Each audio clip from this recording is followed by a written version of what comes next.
7 Zen stories of compassion to calm your mind and guide you into deep sleep. Close your eyes and return home to yourself, softly, without force, because in the space of presence, deep sleep is not a goal to achieve, it is the natural unfolding of a mind at peace and a heart that has remembered how to rest. In tonight's journey, before we begin, a gentle note: this isn't just a video, it's a space. A quiet space where you are allowed to pause, to breathe, to let go. There will be moments of silence woven into this journey, no voice, no words, only soft music and your breath. These are not empty spaces. They are part of the meditation. Moments for your mind to rest, for your heart to soften. Let them hold you, not rush you. And as we near the end, you'll notice the sound gently fading, easing you into deep sleep. Without effort, if you are still here, fully present until the last breath of this journey, you'll receive a small gift, a simple bedtime practice. Not just to help you sleep, but to slowly, gently, transform how you live. Let us begin now, together. In gentle. 1. The Candle and the Darkness. There is a Zen story about a young monk who once asked his master, "How do I shine the light of compassion into a world that feels so heavy with darkness?" The Zen master didn't answer immediately. Instead, as night fell and the room dimmed, he silently lit a single candle and placed it in the center of the room. Then he gently walked away, taking the candle with him. Darkness returned. After a long pause, he turned back to the student and said, "Light never has to prove itself. It simply is, and darkness disappears." This simple image speaks volumes, and for those of us living in today's fast-moving, often disoriented Western world, it offers a timeless truth. Compassion is not something loud. It is not performative. It doesn't demand attention. Like a candle, it simply shines. It exists as presence, as stillness, as a quiet offering, and in the quiet presence of true compassion, both toward others and toward ourselves, the mind softens, the heart exhales, and deep sleep becomes not something we chase, but something we fall into, naturally and without force. Zen, at its core, is not about accumulating beliefs or chasing perfection. It's about removing what is not essential, clearing away mental clutter, emotional noise, and judgment, so the truth can be felt directly. That same principle applies when it comes to rest. Many people lie awake at night burdened by the weight of their day, expectations unmet, emotions repressed, conversations that replay like old tapes. But the path to deep sleep is not paved by control or correction. It's revealed through softening, through compassion, first and foremost. Self-compassion.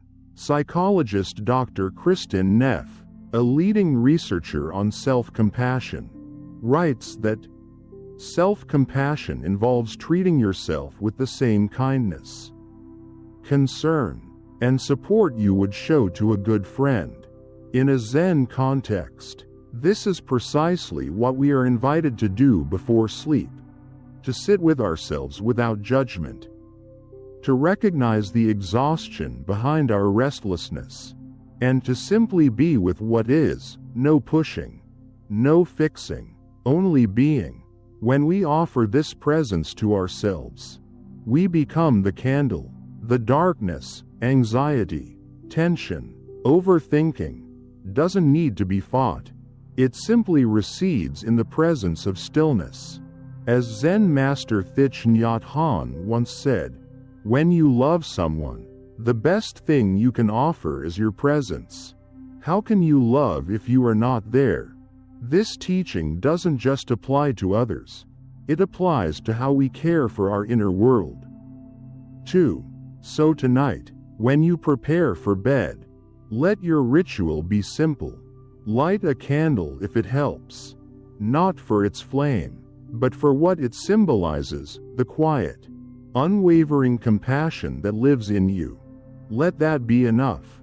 Close your eyes and return home to yourself, softly, without force, because in the space of presence, deep sleep is not a goal to achieve, it is the natural unfolding of a mind at peace, and a heart that has remembered how to rest. 2. The bamboo bends. There is a saying in Zen, the bamboo that bends is stronger than the oak that resists. In one quiet monastery nestled between forested hills, a young monk approached his Zen master. Exhausted and disheartened, "Master," he confessed, "I try so hard to be still, to let go, to meditate correctly, but my mind won't cooperate. I feel like I'm failing." The master smiled gently and led him to a grove of bamboo swaying in the wind. "Do you see these stalks?" he asked. "They bend and sway, yet they never break. If you try to resist the wind, it will uproot you, but if you allow yourself to move with it, to yield, you'll remain standing." This image captures the heart of Zen compassion, not as a grand gesture toward others, but as a deep, quiet allowance toward ourselves. In today's hyper-productive American culture, we're often taught that strength means control over thoughts, over outcomes, over emotions. Even in our efforts to improve our inner lives, we can become harsh with ourselves, pushing to clear the mind, frustrated when sleep doesn't come, critical of our own fatigue. But the Zen path invites something radically different. It asks us to soften, to become like bamboo, to bend, not break. Before deep sleep can enter the body must feel safe.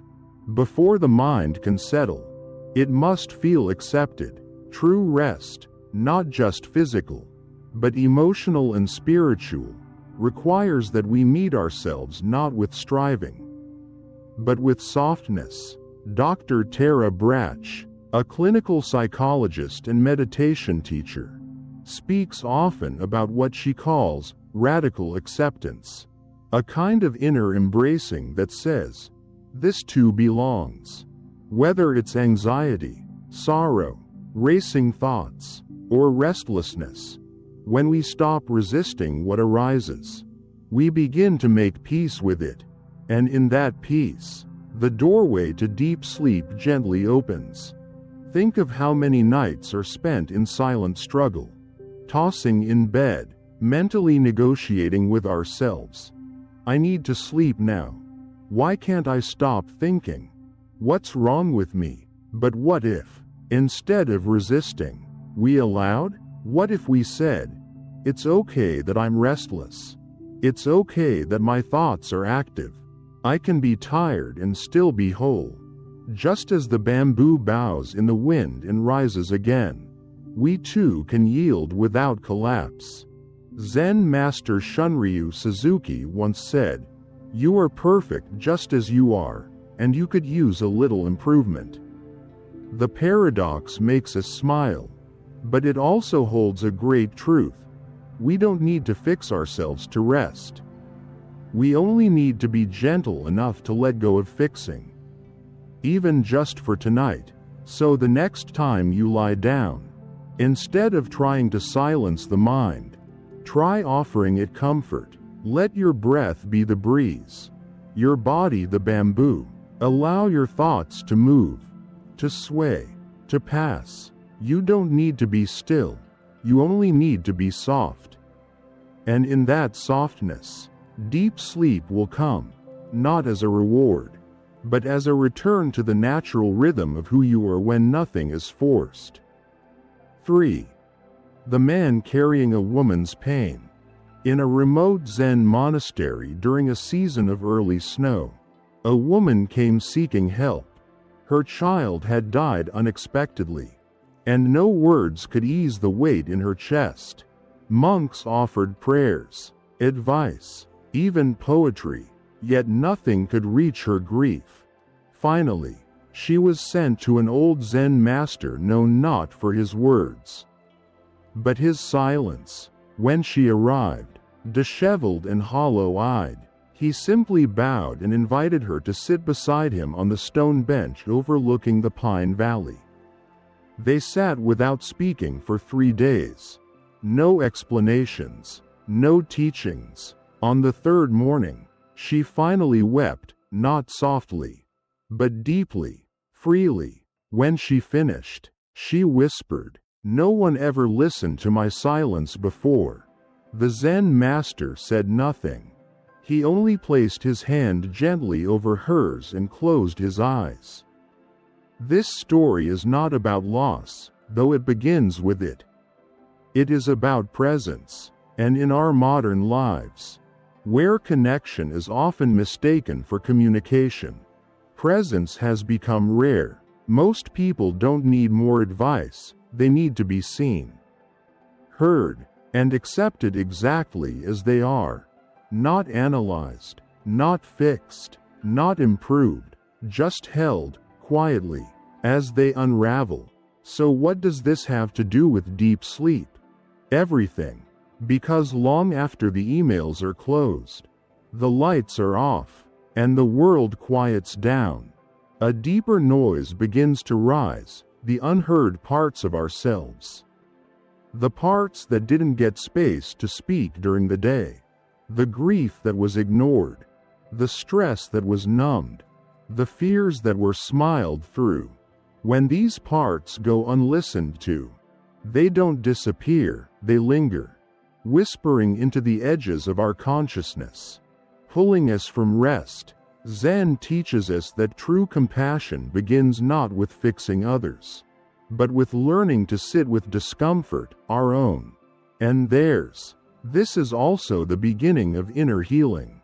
Psychologist and spiritual teacher Dr. Carl Rogers once said, "The curious paradox is that when I accept myself just as I am, then I can change." What prevents deep sleep is not always stimulation, but resistance, a refusal to meet what's really present in the body and mind. So, what if you approached bedtime not as a performance of self-care, but as a reunion, a quiet returning to the parts of you that didn't get to speak all day? What if, instead of suppressing your thoughts, you listened to them gently, the way the Zen master listened to that grieving mother? Not to solve, not to analyze, but to witness. Try this tonight. Sit on your bed, breathe deeply, and simply ask yourself, what part of me didn't get to speak today? Then listen, not with judgment, but with compassion. Just sit with whatever arises, anger, sadness, exhaustion, like a wise friend holding space. In this practice, you become both the grieving woman and the Zen master. You become the one who needs comfort and the one who provides it. And in that sacred inner meeting, the mind no longer has to shout. The body no longer needs to guard. Stillness arrives, and with it, deep sleep, not as an escape from what you feel, but as a soft descent into the truth you've finally allowed to exist.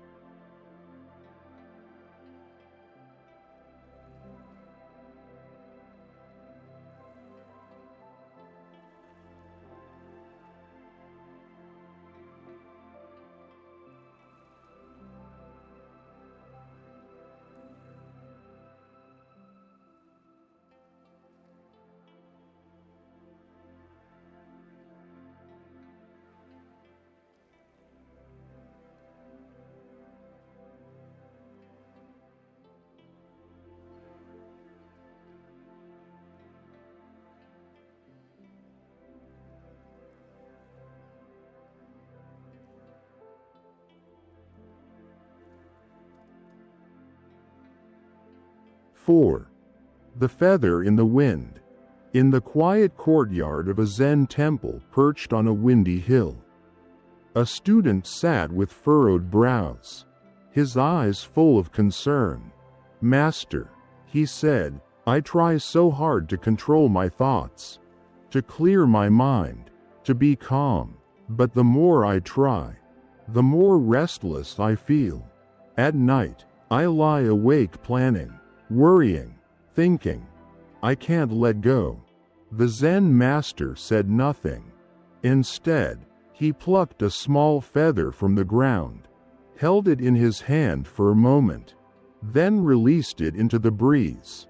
They both watched as it danced in the air, rising, falling, twisting, drifting, until it gently came to rest on the earth some distance away.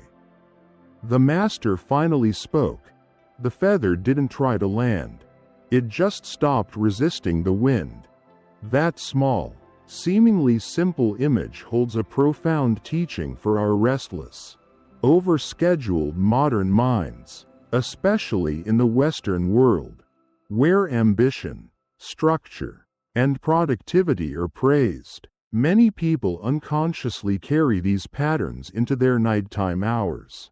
Even in rest, they strive. Even in sleep, they manage. They lie in bed and replay the day, rehearse tomorrow, analyze themselves, or brace for what could go wrong. It is the mind's attempt to grip what cannot be held, to control the wind. But the essence of Zen is surrender, not passive resignation, but a conscious yielding, an intelligent softness that recognizes the futility of grasping. Let go or be dragged. As Zen master Shunryu Suzuki often said, we don't have to force deep sleep to happen. In fact, it resists force. True rest arises when we stop pushing, when we stop striving to quiet the mind and simply let it wander, like the feather, without judgment, without correction. In his teachings on mindful living, Vietnamese Zen master Thich Nhat Hanh reminds us that people suffer because they are caught in their views. As soon as we release those views, we are free and happiness can enter. What if the same is true for sleep? What if it's not your thoughts that are keeping you awake, but your resistance to having them? Try letting go in layers. As you prepare for bed, don't aim for perfect stillness. Instead, allow your body to feel heavy.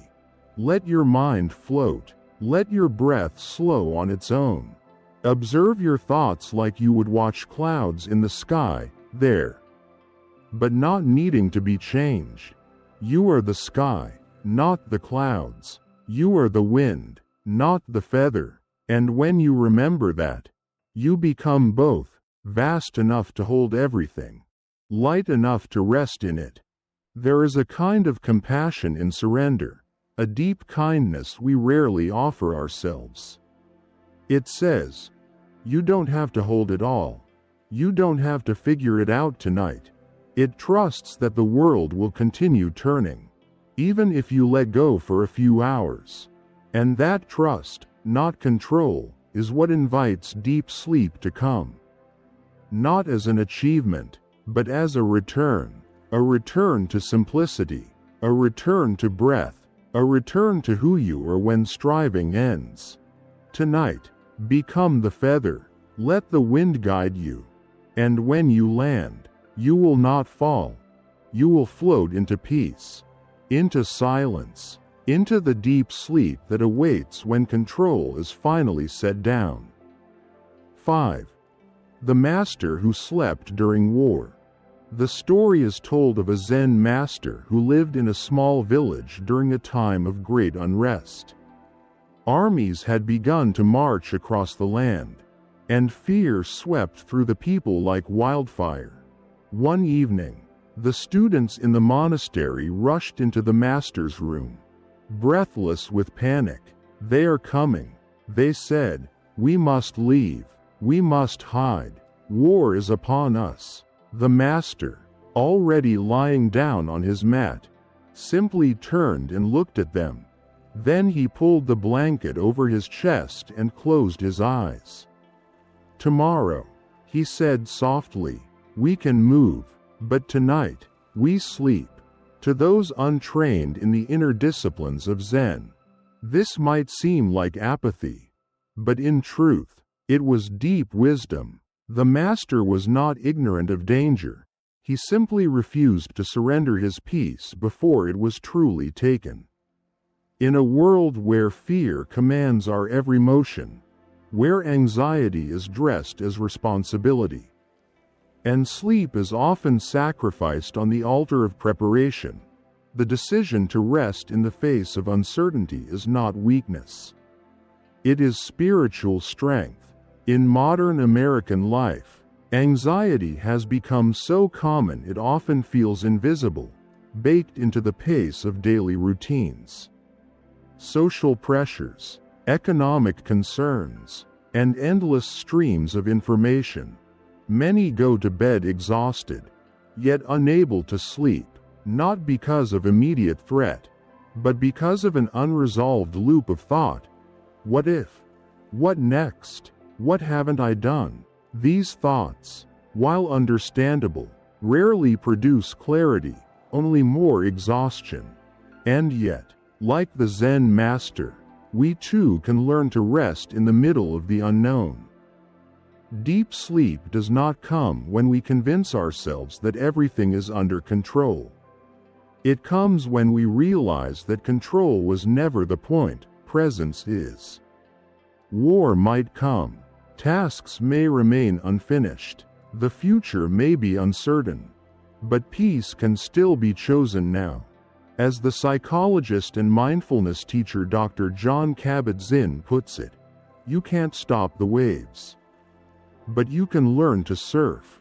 Zen teaches us to let the storm pass through us, rather than trying to outrun it. There is also a deeper layer to this teaching. The master was modeling compassion, not just toward his students, but toward himself. In the midst of collective fear, he anchored into silence. He did not feed the panic with more panic. He did not fan the flames of worry with speculation.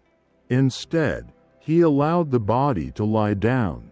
He gave his nervous system permission to reset, trusting that he would face what came with greater clarity after rest. You too can offer yourself that same compassion. Tonight, if your mind begins to race with tomorrow's concerns or global troubles that feel far too big, pause. Sit quietly, breathe, acknowledge the fear without feeding it. Say to yourself gently, it's okay to rest. Resting does not mean I do not care. It means I care for myself too. Like the master beneath his blanket, you do not need to solve the war tonight, only to return to the present moment. And in that return, you may discover that deep sleep does not demand certainty. It simply asks for surrender, for a few hours of trust in something greater than your thoughts. Let that trust hold you. Let the night do its work.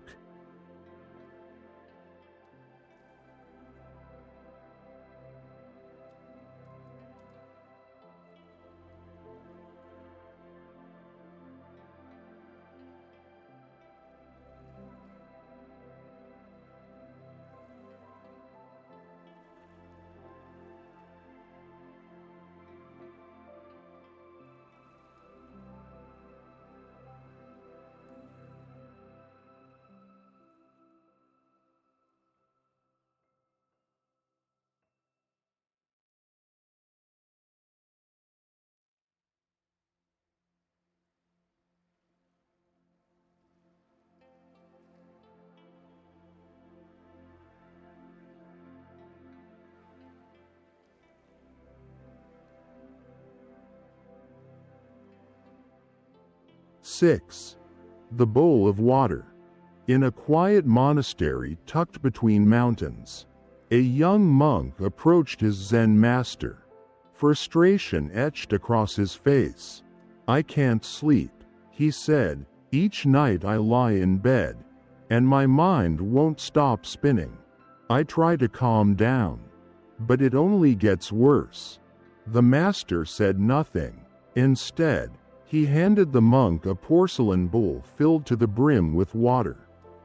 "Now," he instructed, "walk once around the temple courtyard, and do not spill a single drop." The young monk obeyed, moving cautiously, eyes locked on the bowl, shoulders tense. When he returned, breath held, not a drop had spilled. The master asked gently, "What did you notice along your path?" The monk blinked, confused. "Nothing. I was too focused on not spilling." The master smiled. "That is how you treat your thoughts. And that is why you cannot rest." This story is a mirror for many of us in the modern world, especially in the American lifestyle, where high-functioning anxiety often disguises itself as productivity. We spend our days carrying invisible bowls of mental tension, carefully holding our emotions, repressing our stress, tightening around unspoken fears. And when night falls, we expect the body and mind to simply let go. But Zen teaches that what is not acknowledged during the day will find its way back to us in the quiet hours of night. The path to deep sleep begins not with control, but with release, not through force, but through emotional honesty. In Western psychology, this idea is echoed by Dr. Gabor Mate, a renowned physician and trauma expert, who wrote, "The attempt to escape from pain is what creates more pain. The more we suppress stress, sadness, anger, the more we silently carry it in our muscles, our breath, and our racing thoughts. And when we lie down at night, the bowl overflows." Zen does not ask us to indulge every emotion or dramatize pain. Rather, it invites us to recognize, with presence and without judgment, what is truly alive in us. Before bed, this might mean pausing for just 5 minutes in silence, not to analyze, but to feel, to ask yourself, "What am I still carrying tonight?" And then, simply breathe with the answer. This is not a mental exercise. It is an embodied act of self-compassion. You may find that once you acknowledge an emotion, it softens. That once you say to yourself, "I feel overwhelmed," a part of you begins to relax, no longer needing to hold that feeling in silence.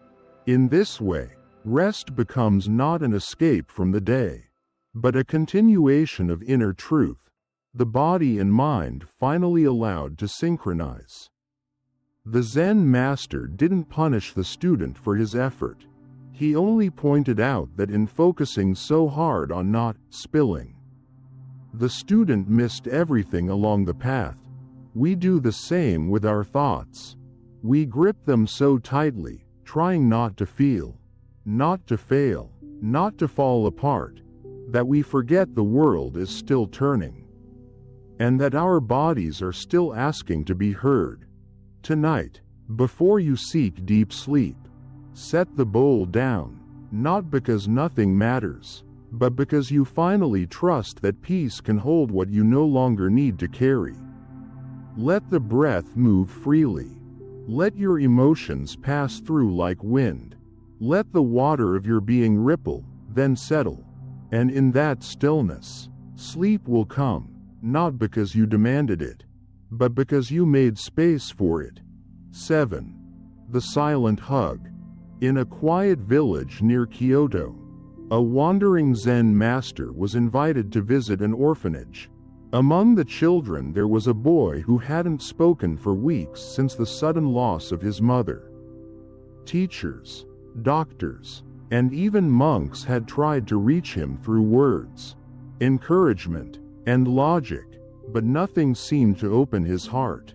When the Zen master arrived, He did not bring teachings, toys, or explanations. Instead, he walked slowly toward the boy, knelt down to his level, and gently opened his arms.